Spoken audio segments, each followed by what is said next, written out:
Alrighty, everyone. It's Marianne with Akashic Inspirations.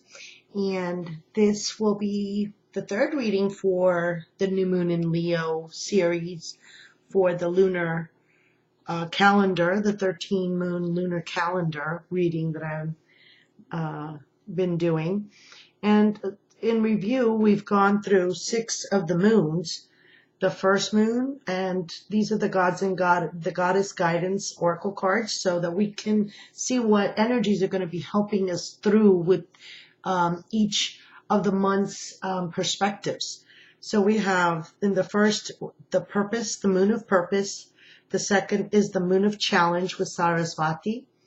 The third moon is moon of service with Vesta. Fourth moon is moon of form with Sekhmet. Then we go on to the fifth moon, which is the moon of radiance, which is with Cordelia. And we have the sixth moon, which is the moon of equality, and it's with Abundancia. Now we're going to go to read about the 7th, 8th, and 9th moons, the 3 followings. If you would enjoy, or you think you would enjoy to have a personalized reading for the next lunar calendar year for yourself, you could certainly go to my website, and I'll have something up there soon for you to be able to purchase. And so this period of time is going to be running from January 10th to February 6th, and it is the 7th moon, and it's the moon of attunement. So how can I attune my service to others? So let us see what influence and what goddess, with what message she comes through to help us to that attunement of how we can, better do our service. All right, so we have, Hathor with receptivity. Allow yourself to receive.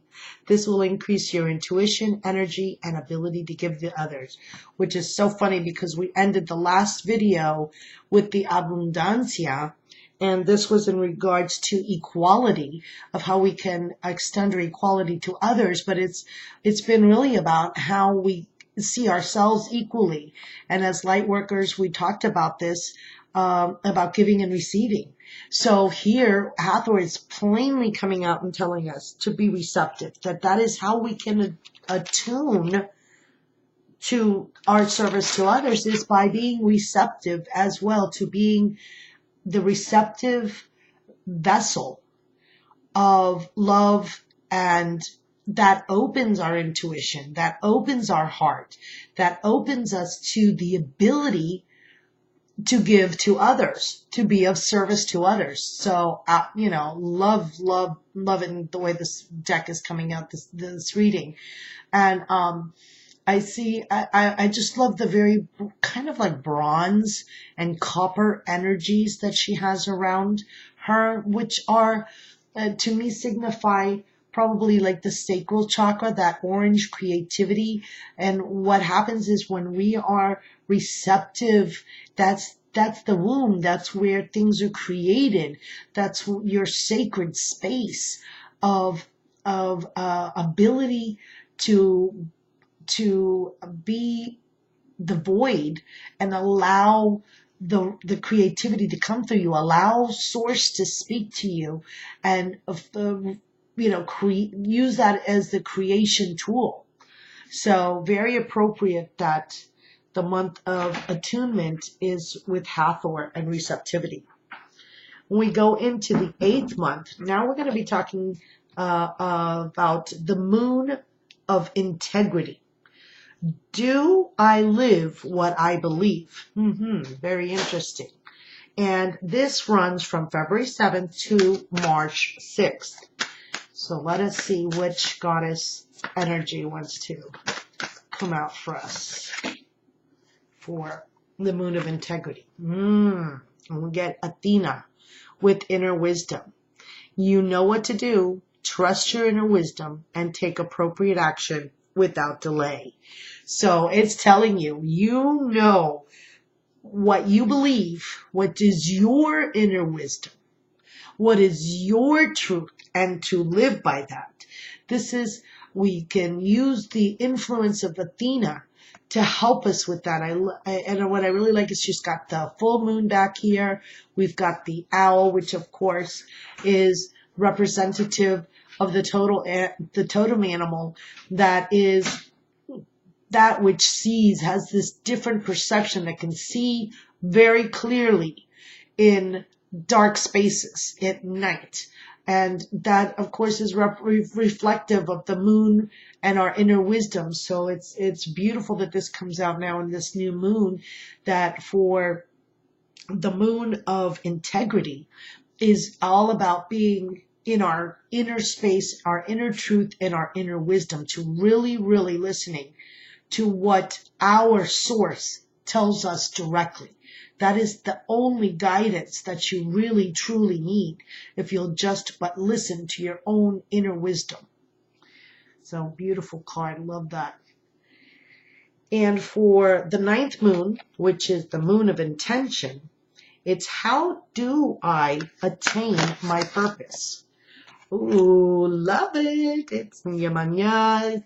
And it's with golden opportunity. Important doors are opening for you right now. Walk through them.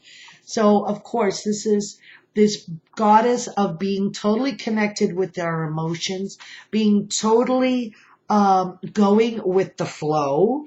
And that is how we attain our purpose, is just being in that flow, being in the river, being in the water, being connected to our emotions, and that way we can be available to seeing the opportunities as they present themselves to us.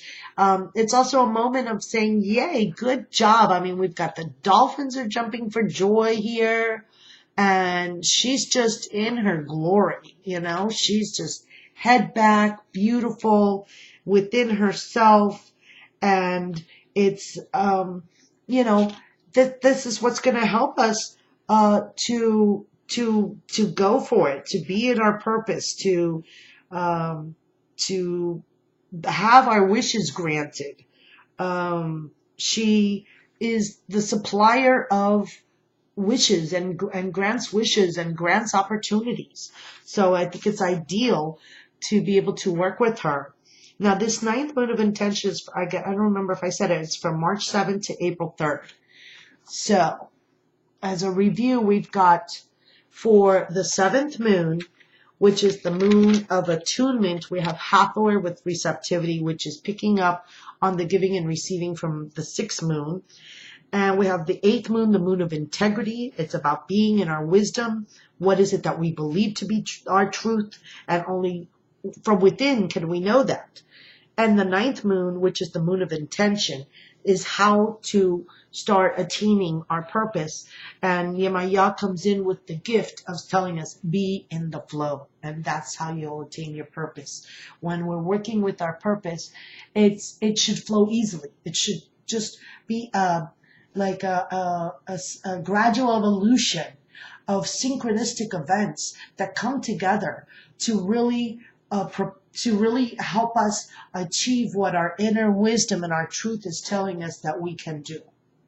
So I send you blessings for this part of the lunar calendar reading, and I'll be back with the last part, which would be part 4. Namaste.